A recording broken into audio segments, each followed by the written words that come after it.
here at Guns and Guitars. Thank you for joining me in this random last second live stream. And typically Wednesday nights don't work for us, but I'm going out of town and I wanted to make sure to get a live stream in before the end of the week. And so we're just making it work. My wife, Mrs. Guns, is in the comments moderating the chat. So feel free to say hi to her. And she's going to help me with a little bit of filming today because some of these things I'm just going to need her to hold the camera for. Today, we are going to, at your guys' request for this community build live stream event that we are doing, you guys requested a clear plexiglass or acrylic, whatever you want to call it, pickguard for this 335 style guitar that we are building. So this 335 kit actually did not come with a pickguard. And so I grabbed the pickguard from my Glary because it's the only like 335 style instrument that I have at the moment. And it doesn't really look like this is going to be a perfect fit shape. So we might have to modify it a little bit. But I bought this. This is 3/16, no, 3/32 inch plexi. So just shy of an 1/8 inch thick plexiglass or clear acrylic. And before you guys ask, my lasers cannot cut clear acrylic because of the wavelength. The light just passes right through without touching it. So I can laser engrave it. If I paint it first, then the laser will have a chemical reaction with the paint that will etch the plexiglass. So we will be etching in the Guns and Guitars logo into this. Again, that was what you guys chose. So we are going to figure out how to cut this out without using a laser. I did some test runs and it seems like it cuts pretty well with the bandsaw. It leaves kind of jagged, unfinished edges, but we can clean those up, I think, with the spindle sander. So shouldn't be too hard. So let's just go ahead and dive right in. Don't have a ton of time today, so we're just going to get right to it. But I do want to point out, and might have to readjust the camera angle to look down at what I'm doing here. Hang on.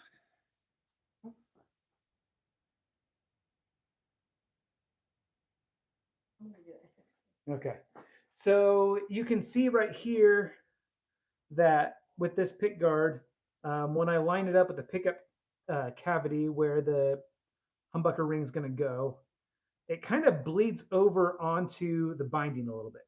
So we're going to adjust the shape a little bit, but also I don't really love Glary's pickguard shape. I like the more traditional Gibson-esque sort of shape that's a little more, it doesn't have this extra lump coming off of it. So we'll fix that once we trace it onto here. But what I'm going to do, let's go ahead and set this back where it's protected.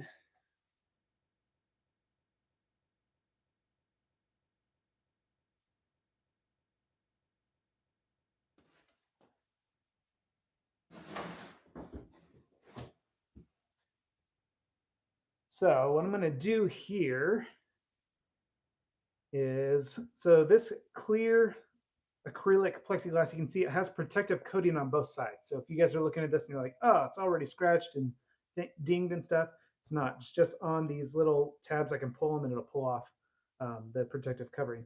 But on top of that, I'm also going to put some blue tape on. Just that'll help it, I think, in theory, prevent from chipping and cracking and stuff as we're working with it. So just in the area, we don't have to cut off a whole lot.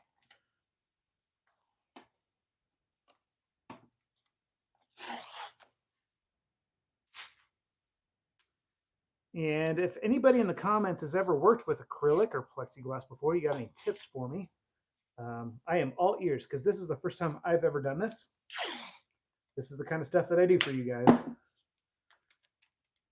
We, did I even tear that long enough? I didn't. Let's go this way. You guys requested it, so I'm just going to make it happen, and we're just winging it live. All right. Babe, can you help me? Just let me know if this is in the camera frame. Scoot you back a little bit. Scoot it back with me? There you go. Cool, perfect. All right. So here's what I'm going to do. fixing it with Sharpie, it's going to be a bit thick, but I'll just plan on cutting out right on the black, and then we'll grind away whatever black is left over. That should leave us with the perfect size.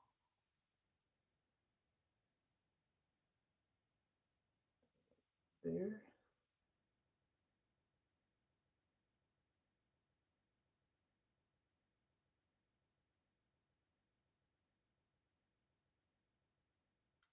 All right. And I did mention that we are going to modify the shape. Is the Sharpie showing up in the camera there? Yeah. Okay, cool. So maybe I'll do it first in pencil.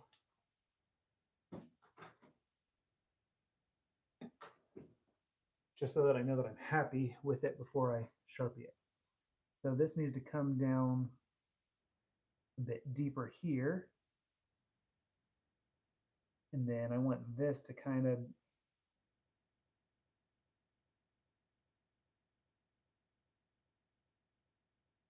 something like that. Maybe we could do a little more less. I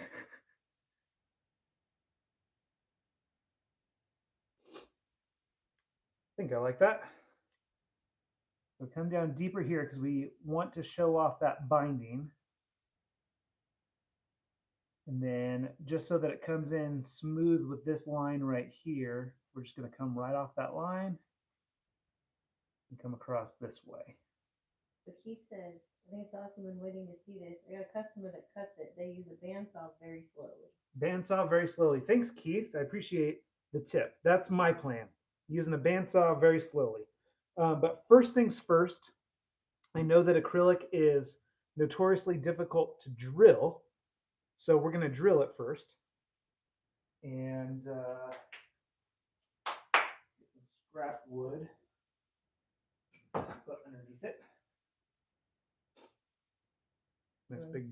It cracks easy. Yes, it does crack easy. That's been my experience. So hopefully we're gonna work together here.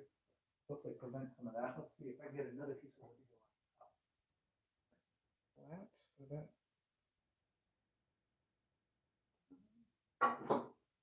Here we go. Nice and fun. It looks All like right. a cartoon. Cartoon dinosaur. I think from that angle or something. Maybe. All right. Drill. I just cleaned my shop, so all my tools are put away. It's weird. Okay. So I'm going to use a 1/8" drill bit. I think is probably what size we need here, and I'm going to do the one that has I have a countersink collar installed on it. Yeah, that's perfect. And then it'll countersink out just a little bit once we get all the way through. But first things first, I'm going to sandwich this thing. So I'm going to drill through here and then put the bit on the spot and then press down as I drill through. I think that'll help prevent any unnecessary cracking and chipping, I hope. So we'll just... You can flatten the rake attack on the drill bit. What do you say? Who's saying what? Russell says you can flatten the rake attack on the drill bit so it doesn't bite as hard. I'm not sure what that means. It sounds like an extremely helpful tip, but you're speaking a different language. Russell said it. Thanks, Russell. I appreciate the tip. Maybe you can explain it a little bit better, but we're going to try it this way first. And so, as you can see, you see I went through the wood, and I'm going to go ahead and place that right down there. And now we'll just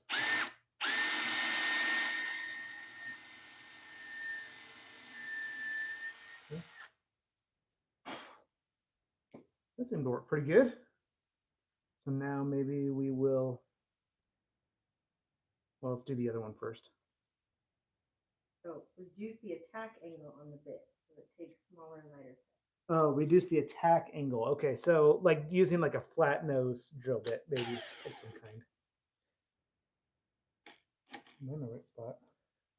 Yeah, I was. Now I have to find it again. All right.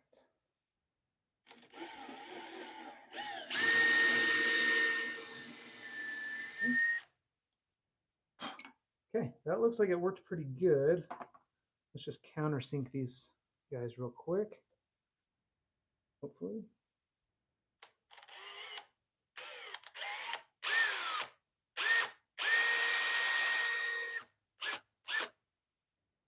Didn't do much.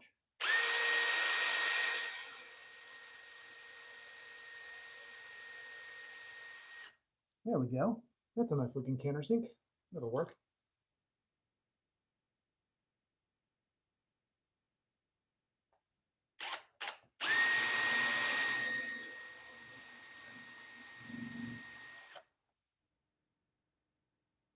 That's pretty good. I think those will be good. We'll find out when we peel the tape off. Do that a little bit later. All right, Mrs. Guns, if you could grab the camera, I'm going to go ahead and grab my microphone and clip it to me. Can you take the camera out? Yeah, go ahead and take the camera off of the tripod. You can follow me over to my bandsaw. Sorry if I make everyone sick.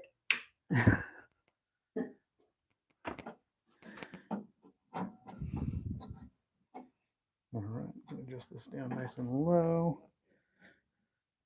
And just for the sake of sound, I won't run the dust collector because the dust collector is right here and it would just be too loud.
That's close.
so far so good.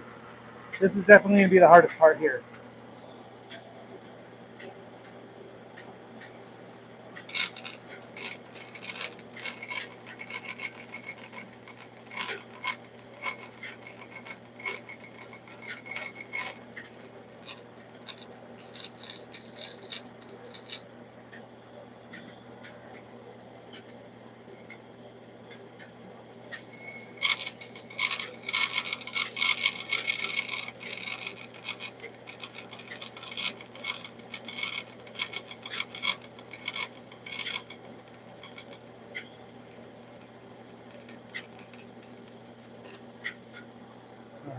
So.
All right.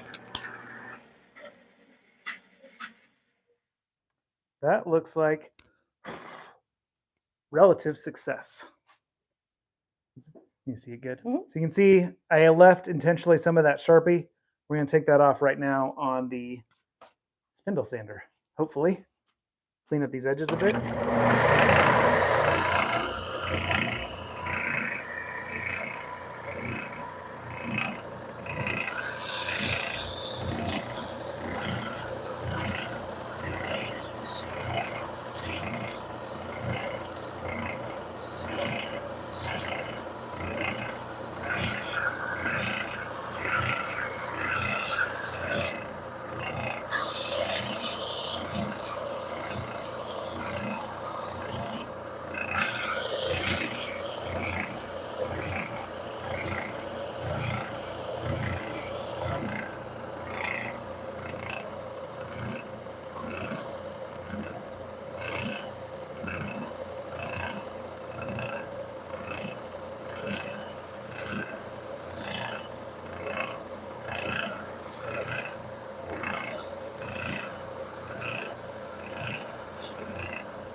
I've gotten a lot of cool tools in my last, I don't know, year or so. But the spindle sander, it's like cheating. I love this thing. All right. Now, go ahead and set it back up in the tripod, babe, and I will use a file or maybe some sandpaper to square up those humbucker ring cutouts. We'll try a file first, carefully.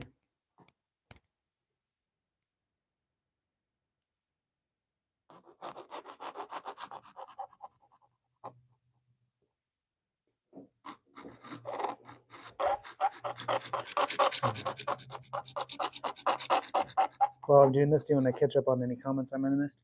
Yeah.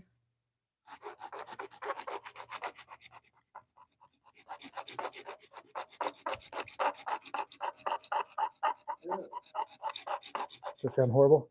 Horrible. Here, let me move the mic away. Still had it clipped to me.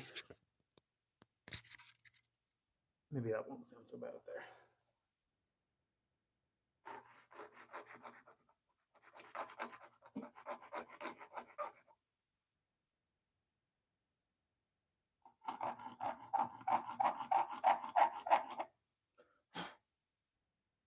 Looks pretty good. Sorry, babe. I'm trying to hold it still so it doesn't squeak. Right.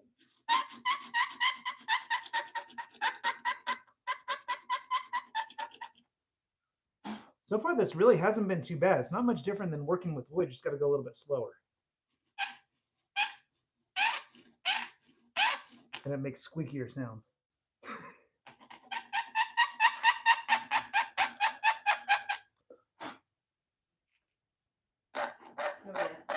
Nobody's asking anything? Okay.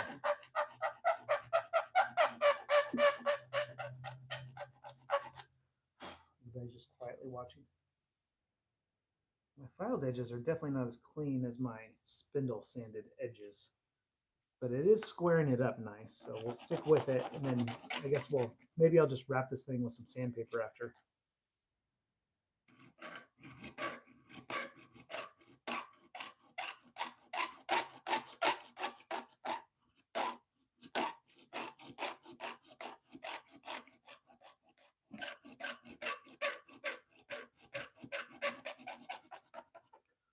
You can handle this, babe. Tough it out. Sharpening your knife.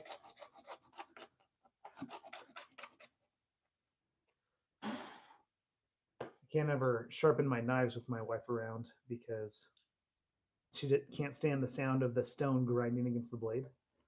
So you know what that means? It means we have really dull knives in our house. That's it. Just come out here and do it.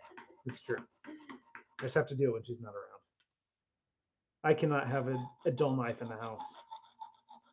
It goes against every fiber of my being.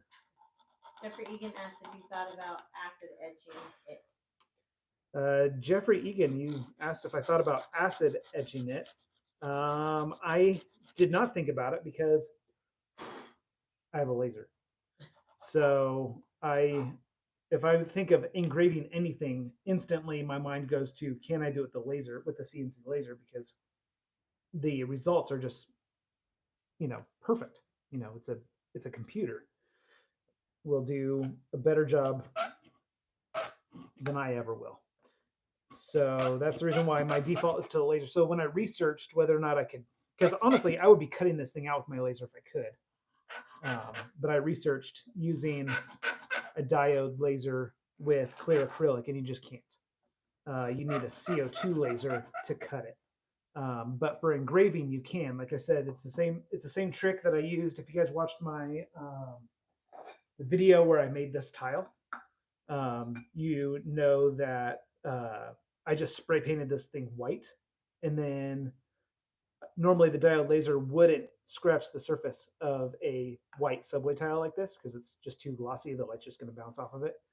But because of that paint, it had some sort of chemical reaction, and it is etched in there, like nice and deep. So it has some sort of chemical reaction with the laser that burns it into there. And so that's what we're going to do for this. We'll just paint it, and we'll do a test run on some scrap acrylic first to make sure that we get our speed and engraving settings proper. But I've seen some stuff in my CNC laser groups on Facebook that look pretty outstanding. So I know that you can get good results. It's just going to be a matter of trial and error. Let me get some sandpaper real quick. Do you ever sell custom pick guards if you don't already? Who asked that one? Calron 1988. Calron 1988 asked if I would consider selling custom pick cards. And the answer to that is I absolutely would, except for I have a friend who already does laser cut wood pick guards, and he's really good at it. And so I would probably just refer people to him instead. His name is Richard Flatt. He's a part of the kit guitar building Facebook group that I'm a part of. And so I would probably just refer people to him. But I've thought about it, and I may here in the future. I do want to start offering. I want to start offering neck and body kits using my local sustainably harvested lumber that I use for my custom base builds. As of now, I would like to start making kits of all shapes and sizes eventually. So it's just going to be a matter of learning my CNC better, learning the software better, and getting all that stuff programmed. And then once I start doing that, then I probably will offer pick guards to go with it, because then it makes a lot more sense. But I don't want to become competition for my buddy. So I'm not really looking to offer that service. But for all of my custom builds, I like making my own pick guards. All right, this is looking pretty good, guys. Are you gonna have the G&G logo on the headstock? Am I gonna have the G&G logo on the headstock of the guitar? If I do, it'll be on the truss rod cover. Probably not on the actual headstock. Oh, your signature.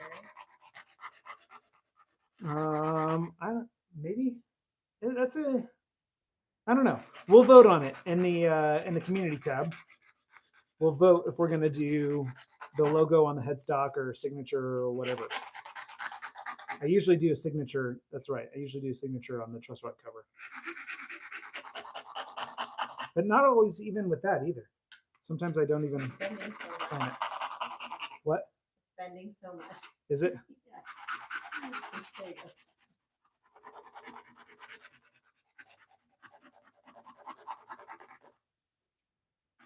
Yeah, Robert R. is asking a question that I actually wanted to know.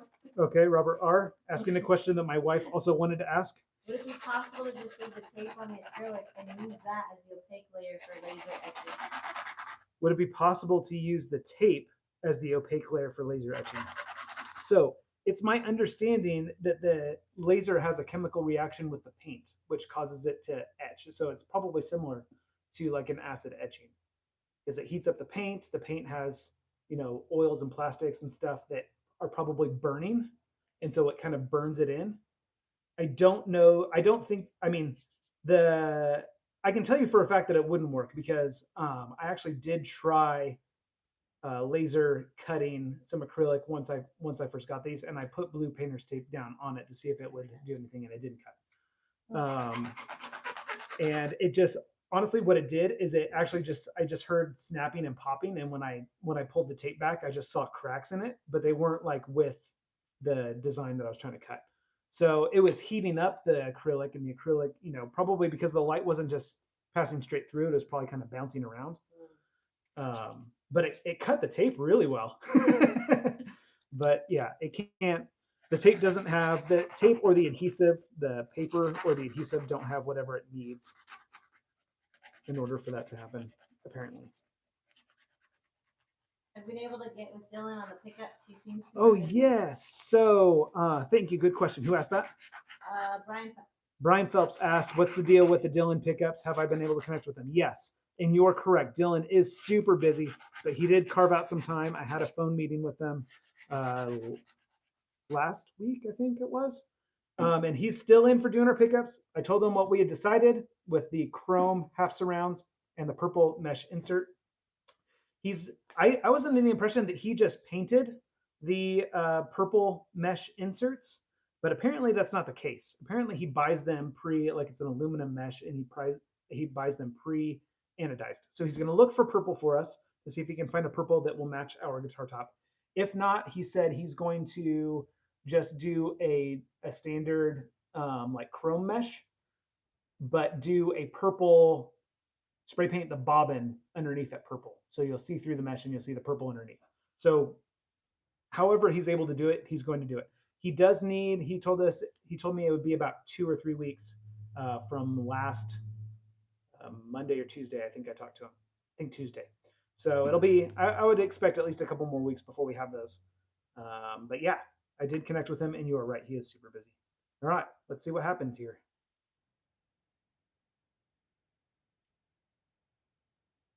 Okay. Not too bad. Let's pull off the back one.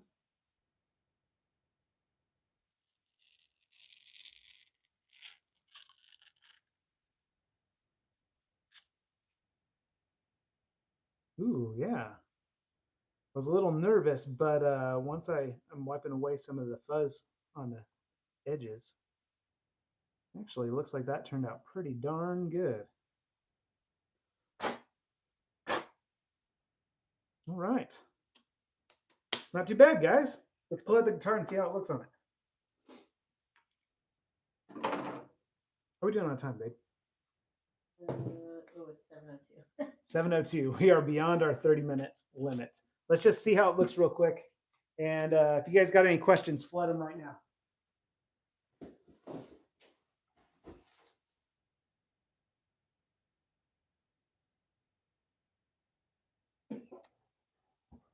So here, I'll orient this so you guys can see it more like see it.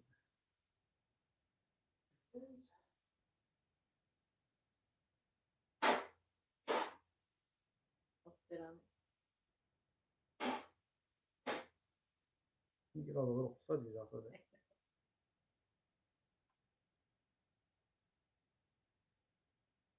All right. So something like that.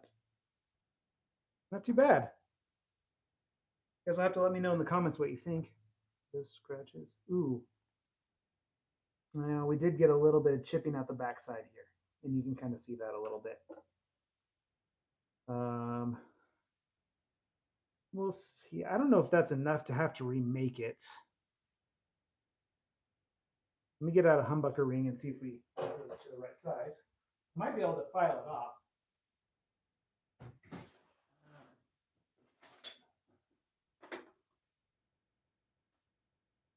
Black humbucker ring. Looks like it's just barely not a right fit. That's the rear ring. Let me find the front ring.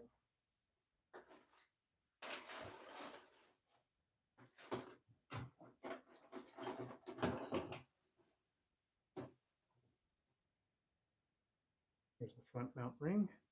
Are you gonna put tremolo on this guitar? Yes, we already decided we're doing a Duesenberg tremolo on the guitar, so I already have it in my possession. So this is the front ring. It's just barely not a fit.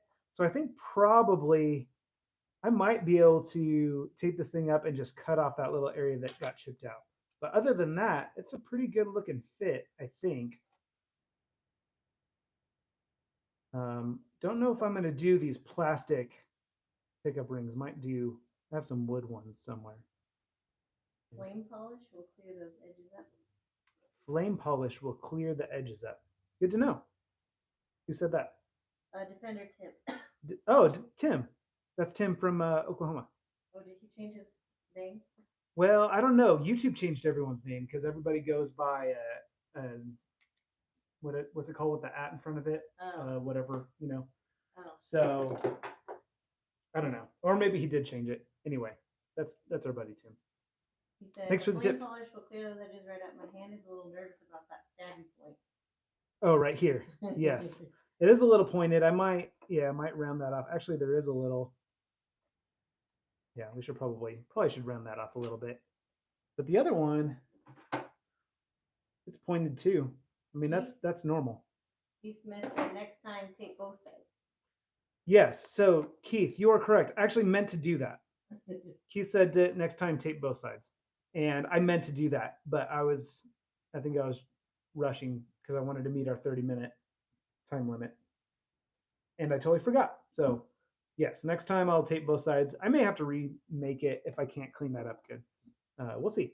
Anyway, thanks for joining me. That was fun. And next week, I'm thinking we're going to be installing all the hardware.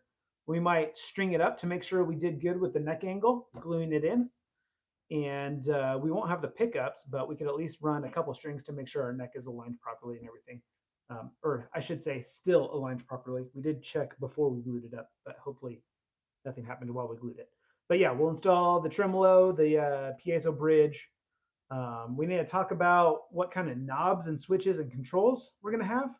We got 6 holes. One should be an output jack. It looks like one should probably be a selector switch, pickup selector switch. But then we got 4 other holes that we can use for switches or pots or whatever. So be thinking about what you guys want to do controls wise. Just remember we have 2 single coil P95 Dylan pickups. So be thinking about that. And yeah, I'm Dan. This is Guns and Guitars. Thanks for joining my wife and I tonight, and I'll see you guys in a week or so.